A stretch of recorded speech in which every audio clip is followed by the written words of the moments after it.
Mga kababayan nating seniors, kung kayo ay 60 o 65 pataas at nakatanggap na ng inyong SSS pensyon, bago pa man mag-Agosto 31, 2025, mayroon akong napakagandang balita na talagang magpapasaya sa inyong puso ngayong Oktubre 2025.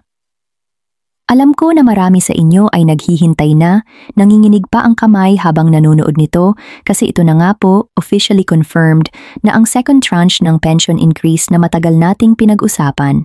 Hindi ito chismis, hindi ito fake news, kundi tunay na dagdag na pera na papasok sa inyong bank account o UMID card ngayong buwan. Ang average na pensioner na dati ay tumatanggap lang ng mga 4,000 na raan 23 piso bawat buwan ay makikita na ang kanilang pensyon ay tumaas na ngayon at sa loob ng 3 taon ang halagang ito ay aabot pa sa 6,548 piso kada buwan. Yan po ay isang dagdag na 1,625 piso o 33% na tulong sa loob lamang ng 3 taon. Ngayong October 2025, ito na ang official start ng second year ng 3 taong pension reform program na ating pinag-usapan at kung nakaligtas kayo sa cut-off date na Agosto 31, 2025, automatic kayong kasama sa dagdag na ito. Wala kayong kailangang gawin, walang aplikasyon, walang pila sa SSS office dahil lahat ay automatiko. Pero bago tayo magpatuloy, mahalaga na maintindihan natin kung paano talaga gumagana ang increase na ito, sino ang qualified, magkano exactly ang matatanggap natin, kailan dadating ang pera, at ano ang mga tips para hindi tayo maubusan ng pera o makaligtaan ang ating benefits. Magsimula tayo sa pinakamahalagang tanong, mga lolo at lola, mga kapatid nating seniors. Bakit ngayong October 2025 ang second tranche na ito? Naalala po ninyo ba na noong Setyembre 2025 nagsimula ang pension reform program na ito? Ang programa na ito ay hindi one-time increase lang, kundi 3 taon na sunod-sunod na pagtaas every September mula 2025 hanggang 2027. Ngayong October 2025, ito po ay ang unang buong buwan na makikita ninyo ang dagdag na pera sa inyong account after nung September 2025 implementation. Ang ibig sabihin, kung retirement o disability pensioner kayo, ang inyong pensyon ay tumaas na ng 10% noong Setyembre at ngayong Oktubre, ito na po ang full month na makikita ninyo ang bagong halaga. Kung survivor o death pensioner naman kayo, ang increase ninyo ay 5%. Halimbawa, kung dati kayong tumatanggap ng 5,000 piso monthly pension at retirement pensioner kayo, sa Setyembre 2025, nag-increase na ito sa 5,500 piso. Ngayong October 2025, ito na po ang second month na makikita ninyo ang 5,500 na yan sa inyong account. Pero hindi dyan natatapos dahil next year sa September 2026, another 10% increase ulit ang mangyayari, hindi sa dating 5,000 piso, kundi sa bagong 5,500 piso na, kaya magiging 6,050 piso na ang inyong pensyon. At sa 2027, another 10% ulit, kaya aabot na sa 6,655 piso. Yan po ang compounding effect na sinasabi nila at yan ang dahilan kung bakit mas malaki ang increase sa actual peso amount every year kahit 10% pa rin ang percentage. Ngayon, sino ba talaga ang qualified sa October 2025 second tranche na ito? Ito po ay napakasimple pero napaka-importante na maintindihan. Una, kailangan active pensioner kayo as of August 31st, 2025. Ibig sabihin, bago pa man mag-September 2025, nakatanggap na kayo ng inyong pension. Kung bagong pensioner kayo na nag-start lang after September 2025, ang automatic increase ay hindi pa kasama sa inyo sa ngayong cycle, pero mag-qualify kayo sa susunod na taon. Pangalawa, lahat ng types ng pensioners ay covered. Retirement pensioners na umalis na sa trabaho dahil sa edad, disability pensioners na hindi na makapagtrabaho dahil sa permanent o temporary disability, at survivor o death pensioners na mga dependents ng yumaong SSS member tulad ng mga byuda, byudo at mga anak. Walang exemption dito, lahat ng active pensioners as of the cut-off ay automatic na may increase. Pangatlo, walang kailangang application o requirement na ipasa. Ang SSS ay nag-update na ng sistema nila kaya automatic na ang dagdag. Hindi ninyo kailangan pumunta sa SSS branch, hindi ninyo kailangan mag-submit ng kahit anong papel, at hindi ninyo kailangan tawagan ang hotline nila. Kung qualified kayo, dadating na ang pera sa schedule na itinakda. Pag-usapan naman natin ang exact schedule ng payment para sa Oktubre 2025 kasi marami ang nagtatanong kung kailan exactly papasok ang pera. Ang SSS ay gumagamit ng staggered release system para hindi mag-overload ang banking system at para smooth ang pag-release ng pera. Ang schedule ay nakabatay sa huling digit ng inyong SSS number. Kung ang SSS number ninyo ay nagtatapos sa 0, 1 o 2, expected na dumating ang inyong pension within October 3, 2025. Kung nagtatapos sa 3, 4 o 5, expected naman na mga October 7, 2025. Kung 6, 7 o 8 naman ang last digit, mga Oktubre 10, 2025 ang expected, at kung siyam ang last digit ng inyong SSS number, expected na mga Oktubre 12, 2025. Karamihan ng pensioners ay makikita na ang kanilang pension sa loob ng first 2 weeks ng October, usually within the first or second week pa lang. Pero tandaan, ang exact date ay depende rin sa inyong bank. Kung enrolled kayo sa UMAD ATM o sa Disbursement Account Enrollment Module or DM, mas mabilis usually ang pag-credit ng pera. Kung naman kayo ay naka-PesoNet system sa inyong bank account, direkta rin ang pag-credit pero minsan may kaunting delay depende sa proseso ng bank. Kung hindi pa ninyo nakikita ang pera after 48 oras ng inyong scheduled date, yan na ang time na dapat kayong mag-contact sa SSS hotline o mag-email para ma-check ang status ng payment ninyo. Tara na at pag-usapan natin ang mga exact amounts na matatanggap natin kasi yan ang talagang mahalaga sa atin, ang pera na papasok sa bulsa natin.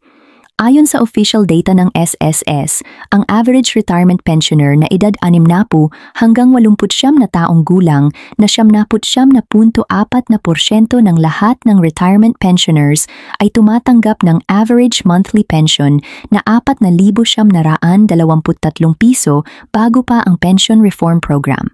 Ngayong may reform na, after the first tranche noong September 2025, ang 4,923 piso na yan ay naging 5,415 piso na. Yan po ay 10% pagtaas. Ngayong October 2025, ito na po ang second month na makikita ninyo ang 5,415 piso na yan. Sa 2026, mag-increase ulit ng 10%, hindi sa 4,923, kundi sa 5,415, kaya magiging 5,957. At sa 2027, another 10% ulit, kaya aabot na sa 6,552 piso kada buwan. Kung titingnan ninyo, yan ay total increase na 1,629 na piso mula sa original na 4,923 piso o almost 33% increase in 3 years. Pero tandaan, ito ay average amounts lang. Ang actual amount na matatanggap ninyo ay depende sa inyong average monthly salary credit o AMSC at sa inyong credited years of service o CYS. Kung mas mataas ang inyong contributions noong nagtatrabaho pa kayo at mas marami ang tao na nag-contribute kayo, mas mataas din ang inyong base pension, kaya mas mataas din ang increase na matatanggap ninyo. Halimbawa, kung ang inyong base pension ay 8,000 piso, ang 10% increase ay 800 piso, kaya magiging 8,800 piso na kayo. Kung 3,000 piso naman ang base pension ninyo, ang 10% ay 300 piso, kaya magiging 3,300 piso na kayo. Pero mga kaibigan, may mga importanteng detalye din tayo na dapat alamin tungkol sa possible reductions o clawbacks, at ito ay napakahalaga para hindi tayo magulat o madismaya. Una, walang direktang clawback o bawas sa pension increase na ito. Ibig sabihin, hindi kayo bawasan ng SSS ng pera dahil lang sa dagdag na ito. Pero may ilang situations na dapat nating bantayan.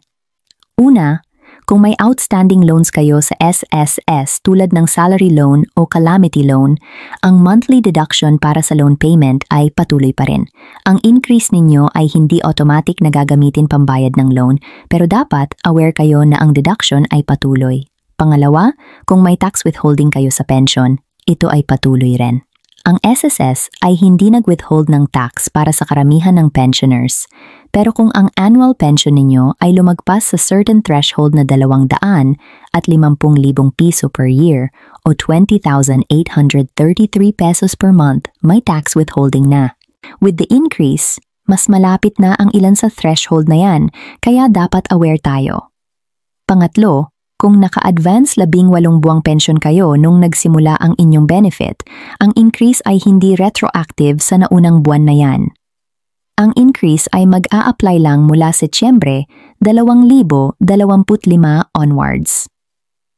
Pang-apat, kung may administrative issues sa account ninyo tulad ng hindi na-update na ACOP or Annual Confirmation of Pensioners, pwedeng ma-delay or ma-hold ang payment.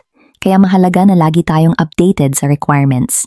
Pag-usapan din natin ang mga hidden benefits na hindi alam ng marami kasi maraming pensioners ang hindi aware na may additional benefits pa pala sila na pwede nilang i-claim. Una, ang ika-13 buwang pensyon. Every December, ang SSS ay nag-release ng 13th month pension na equivalent ng isang buwan ng inyong regular monthly pension. Kung ang monthly pension ninyo ngayon ay 5,415 piso dahil sa increase, ang 13th month pension ninyo this December 2025 ay 5,415 piso din. Yan po ay automatic, walang application. Pangalawa, kung may dependents kayo na qualified, pwede kayong makatanggap ng additional dependent allowance. Ang allowance na ito ay usually 250 piso to 500 piso per dependent, depende sa situation, at pwedeng maging 5 dependents. Pangatlo, kung senior citizen kayo na 60 taong gulang pataas, qualified kayo sa Senior Citizen ID na may discount sa medicines, groceries, at transportation. Pwede ninyong i-combine ang SSS pension increase at ang senior citizen discount para mas lumaki pa ang buying power ninyo. Pang-apat, kung may sakit or disability kayo, pwede kayong mag-apply sa PhilHealth benefits para sa hospital at medical expenses. Ang PhilHealth contribution ninyo ay covered na ng SSS, kaya automatic kayo na may coverage. Panglima, kung may kailangan kayong emergency cash, ang SSS ay nag-offer ng calamity loan na may lower interest rate ngayong 2025 na bumaba na sa 7% mula sa dating 10%. Pwede kayong mag-apply after 6 na buwan mula sa huling loan at ang application process ay naging mas simple na. Mayroon din tayong mga tax implications na dapat nating intindihin kahit ang karamihan sa atin ay hindi naman naaabala ng tax dahil sa threshold. Ang SSS pension ay considered as income pero hindi lahat ng pensioners ay subject sa income tax. Ayon sa current tax law, kung ang total annual income ninyo including pension ay hindi lumalampas sa 200 at 50,000 piso o 20,833 piso kada buwan, exempt kayo sa income tax. Ibig sabihin, kung ang monthly pension ninyo ay 5,400 at 15 piso times 12 buwan plus ika-13 buwan, yan ay 70,300 at 75 piso per year, malayo pa sa 250,000 piso threshold, kaya tax-free kayo. Pero kung may ibang income sources kayo tulad ng rental income, business income o part-time work, at ang total annual income ninyo ay lumagpas na sa 200,000 at 50,000 piso, yan ang kailangan ninyong i-declare sa BIR at magbayad ng corresponding tax. Ang SSS ay hindi automatic na nag-withhold ng tax unless specifically required. Kung lumagpas kayo sa threshold, kailangan ninyong mag-file ng annual income tax return every April 15th of the following year. Pero para sa karamihan ng pensioners na ang sole income ay SSS pension lang, walang problema sa tax kasi mababa pa sa threshold.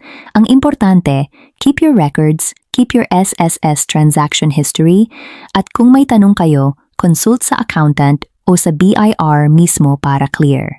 Ang SSS Office Tips naman doon natin ay napakahalaga para sa mga kailangan pa rin pumunta sa office para sa certain transactions.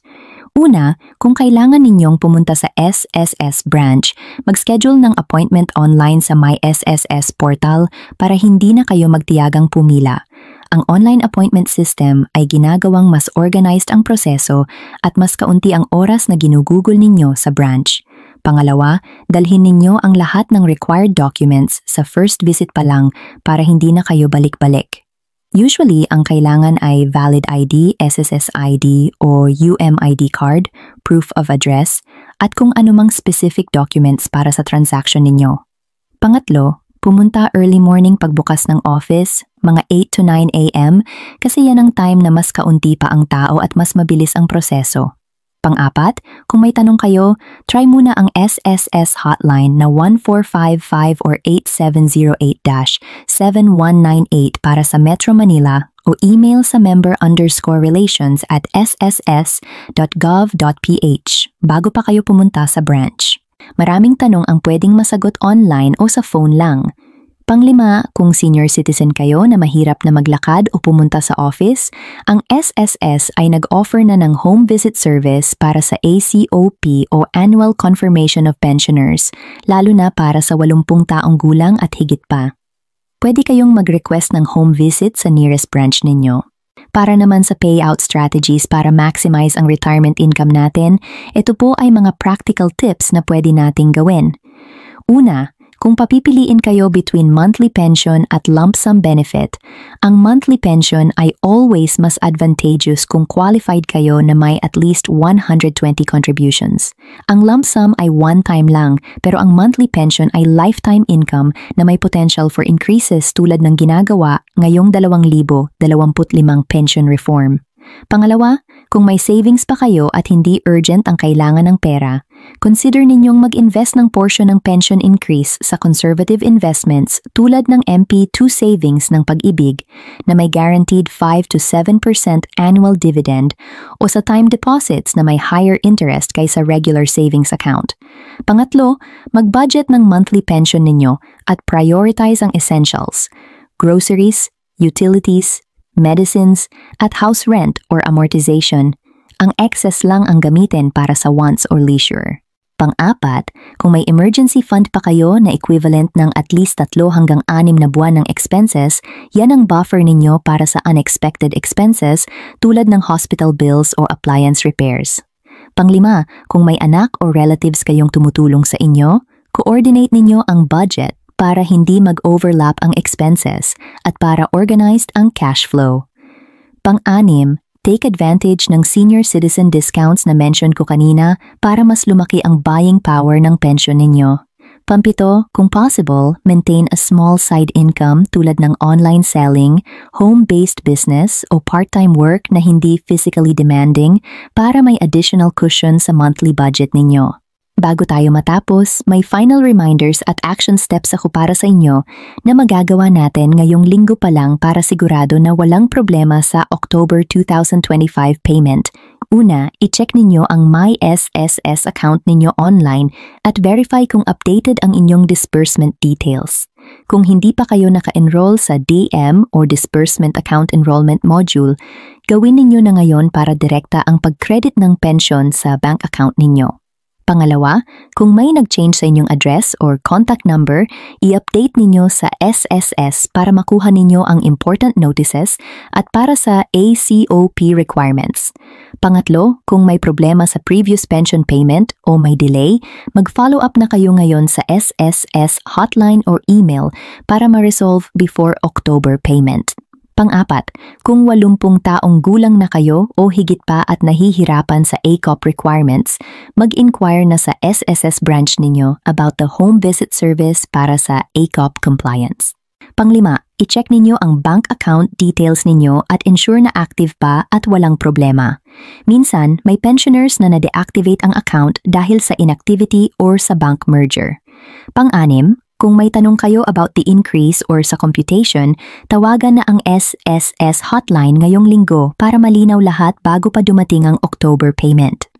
Pampito, share ninyo ang information na ito sa kapwa ninyo pensioners na baka hindi aware pa sa October 2025 second tranche para lahat tayo ay informed at prepared. Remember, ang kaalaman ay kapangyarihan at ang pagiging prepared ay susi para walang problema at walang nakakalimutan sa ating benefits. Ngayong Oktubre 2025, magdiwang tayo dahil sa dagdag na pera, pero mag-ingat din tayo at maging responsible sa paggastos para ang benepisyo na ito ay tunay na makatulong sa atin at sa ating mga pamilya. Salamat sa inyong pakikinig, mga lolo at lola, mga kapatid kong seniors. Mahal namin kayo at nais namin na lagi kayong secure at protected financially. Ingat kayo palagi at God bless us all.